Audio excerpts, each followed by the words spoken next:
Now Jacob looked up and saw Esau coming, and 400 men with him. So he divided the children among Leah and Rachel and the two maids. He put the maids with their children in front, then Leah with her children, and Rachel and Joseph last of all. He himself went on ahead of them, bowing himself down to the ground 7 times until he came near to his brother. But Esau ran to meet him and embraced him and fell on his neck and kissed him, and they wept. When Esau looked up and saw the women and children, he said, "Who are these with you?" Jacob said, "The children whom God has graciously given your servant." Then the maids drew near, they and their children, and bowed down. Leah likewise, and her children drew near and bowed down. And finally, Joseph and Rachel drew near, and they bowed down. Esau said, "What do you mean by all this company that I met?" Jacob answered, "To find favor with my Lord." But Esau said, "I have enough, my brother. Keep what you have for yourself." Jacob said, "No, please, if I find favor with you, then accept my present from my hand. For truly to see your face is like seeing the face of God, since you have received me with such favor. Please accept my gift that is brought to you, because God has dealt graciously with me, and because I have everything I want." So he urged him, and he took it. Then Esau said, "Let us journey on our way, and I will go alongside you." But Jacob said to him, "My Lord knows that the children are frail, and that the flocks and herds which are nursing are a care to me. And if they are overdriven for one day, all the flocks will die. Let my Lord pass on ahead of his servant, and I will lead on slowly, according to the pace of the cattle that are before me, and according to the pace of the children, until I come to my Lord in Seir." So Esau said, "Let me leave some of the people who are with me." But he, Jacob, said, "Why should my Lord be so kind to me?" So Esau returned that day on his way to Seir, but Jacob journeyed to Sukkot and built himself a house and made booths for his cattle. Therefore, the place is called Sukkot, huts.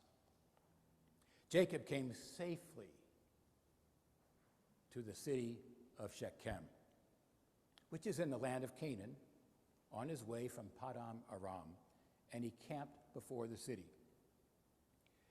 And from the sons of Hamor, Shechem's father, he bought for 100 pieces of money the plot of land on which he pitched his tent. There he erected an altar and called it El Elohe Israel, or God is the God of Israel. Or perhaps the God of this place is also the God of Israel. The word of the Lord.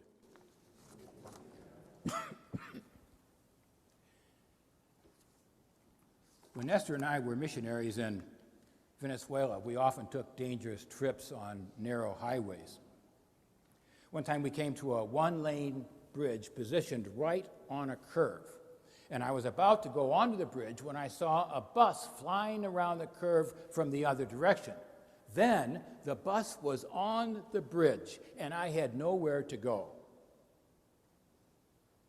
I tried to brake, but the pavement was wet, and I started to slide. I took my foot off the brake and headed for the bridge abutment. At the last second, the bus blew past, and I swung onto the bridge with inches to spare. After screaming some unrepeatable blasphemies at that insane bus driver, I thanked the good Lord for keeping us safe. That night when we got home, I said another heartfelt prayer of thanks. We were home safe.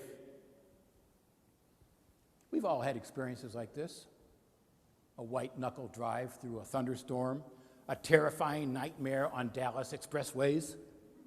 And when we get home, we breathe a prayer of thanks. Home safe. Of course, this doesn't just happen on road trips. It happens now and again on the journey of life. On our journey, we all face dangers and temptations, disappointments and failures.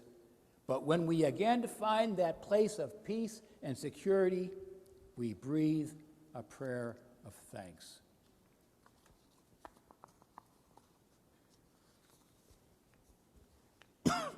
Today we hear another story from the life of Jacob, the grandson of Abraham.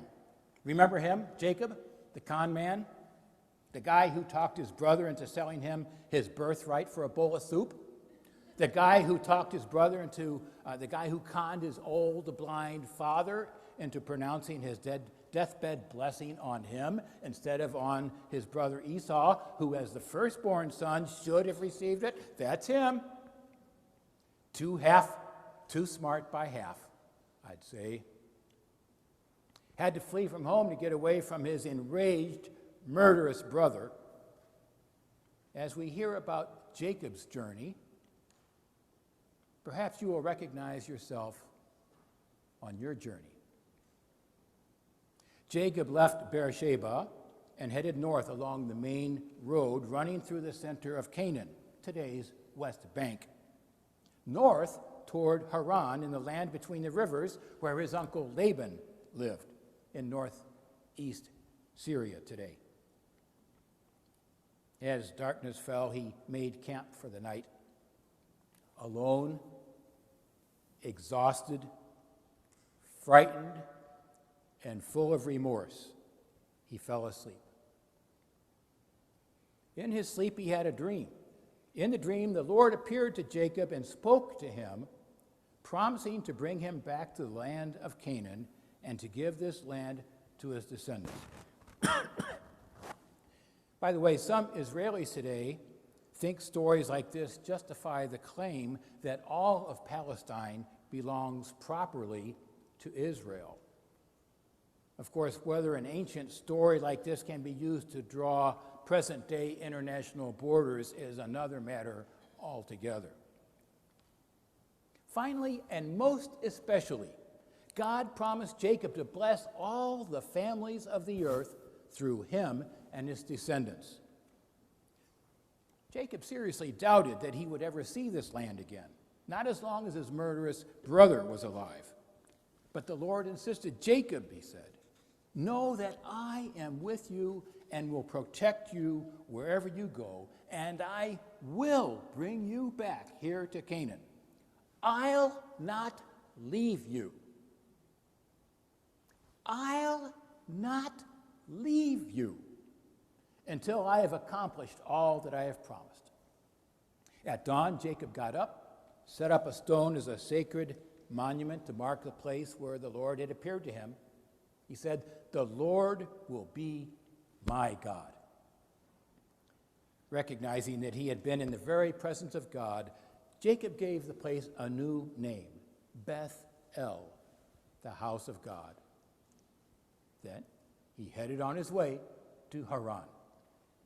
That's how Jacob came to live in the land between the rivers. He lived there 20 years, got married, twice actually, and had 11 children. The Lord was with him and blessed him. He became a very wealthy man, the owner of great flocks of sheep and goats, herds of camels and cattle. Then one day the Lord said to him, go home, Jacob. Home? God said, don't worry, I'll go with you. So Jacob set out on his journey home, heading south on the King's Highway, through Damascus and down the east side of the Jordan River. When he got to the east-west trade route that passed over the Jordan River into Canaan, he sent messengers ahead to his brother Esau to tell him that he was coming. They returned and reported that Esau was on his way, accompanied by 400 armed men. Oh my God. To show Esau his goodwill, Jacob sent him an impressive gift of flocks and herds.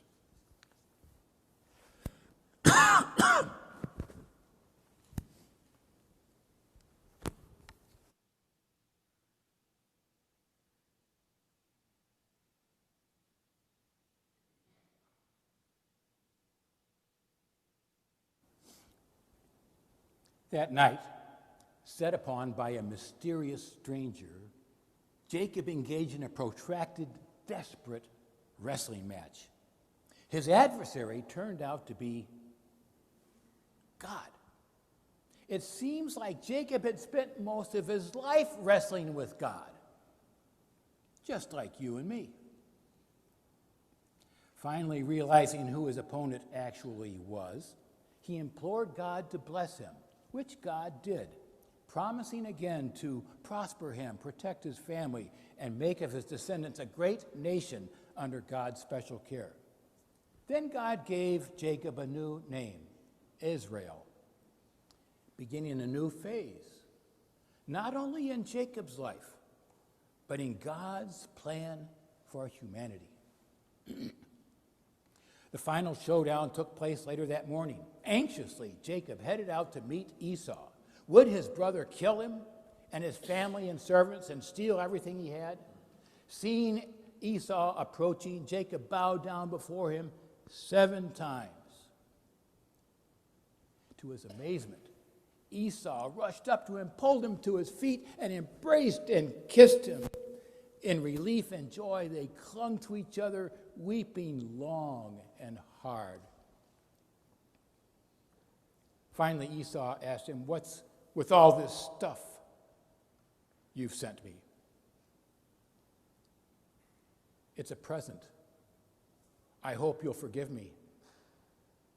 Maybe out of politeness or perhaps uncertainty about what the gift meant, Esau refused it. Jacob pleaded with him, please accept this gift as a kind of blessing, for truly to see your face is like seeing the face of God. That's what Esau needed to hear. This smart aleck who had stolen the blessing meant for him was saying, "I want my gift to be a kind of blessing for you." This jerk who had always enjoyed showing him up now was saying that he could see in Esau's face the face of God. You can't do much better than that to restore a person's honor and dignity. God did a miracle in both brothers. So, that's how the alienated brothers made peace with each other. They agreed amiably to part company and lead separate lives. Jacob moved his caravan to nearby Sukkot for a while in present-day Jordan. But then he packed up for one more journey. He headed west on the trade route across the Jordan River into Canaan. He came safely to Shechem, where he set up camp. He bought a plot of land for his caravan since he intended to make this his permanent home. He erected an altar, and with joy and thanksgiving, he worshiped the Lord. He was home safe.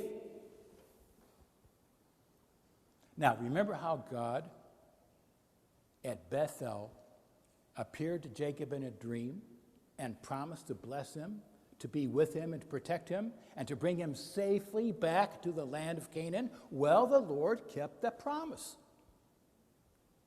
In the same way, God promises to bless us, to be with us, to protect us, and to bring us home safe. No matter what we're facing right now on our journey, the Lord will get us home safe, bring us to that place of forgiveness and restored fellowship with God, to that place of peace and reconciliation, to that place of satisfaction and contentment. This is good news.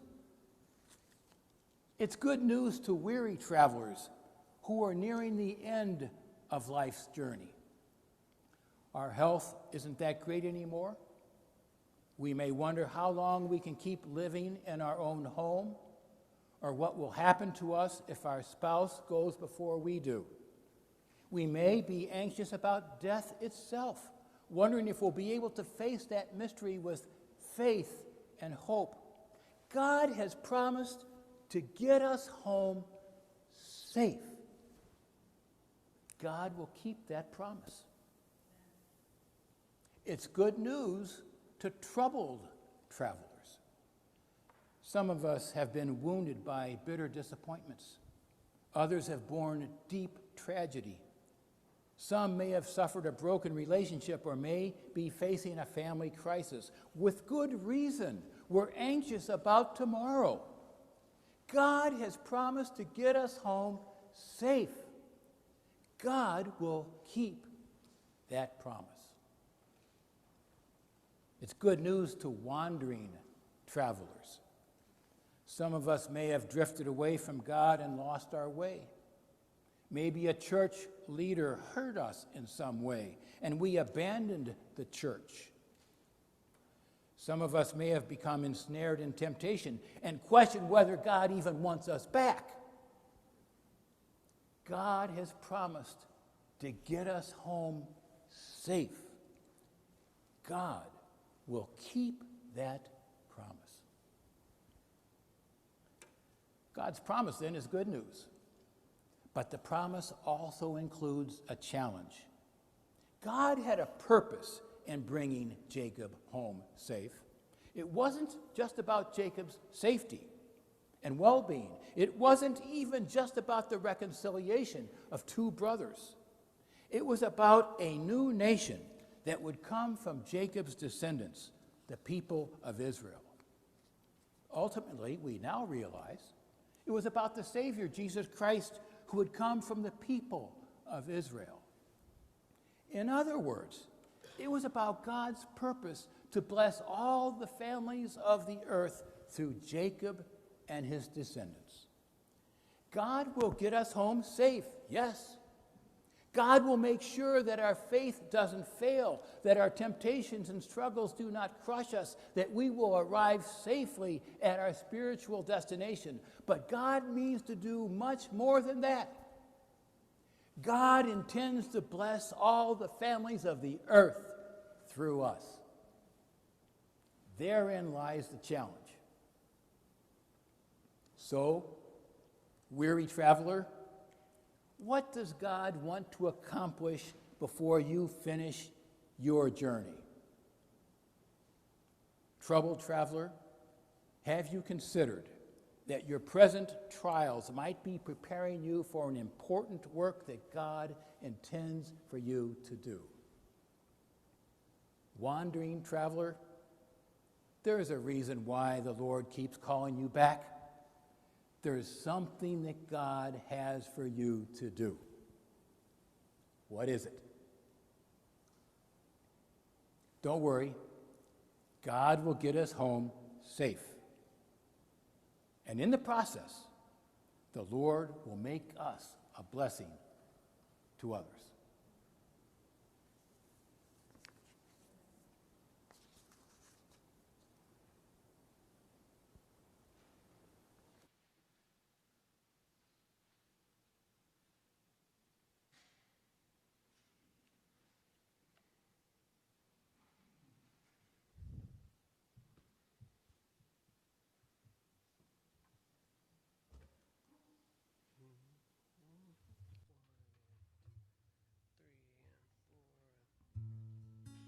Let's all stand and sing our next song, Holy Spirit.